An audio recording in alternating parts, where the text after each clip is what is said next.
Hello, in front of me I've got EDIFIER W240TN. In this video I'll show you how to manage controls.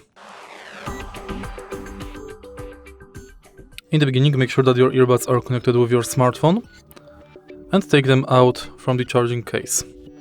Now, press once on the left or right earbud to play or pause music. Press once on either earbud to answer or end the calls. Press and hold on either earbud for 2 seconds to decline call.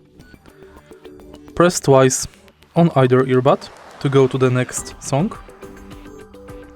Press 3 times on either earbud to enable or disable microphone. Press and hold for 2 seconds to activate voice assistant.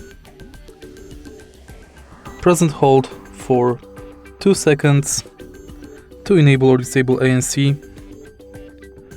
and press and hold for 2 seconds on either earbud to enable or disable transparency. And that's basically it.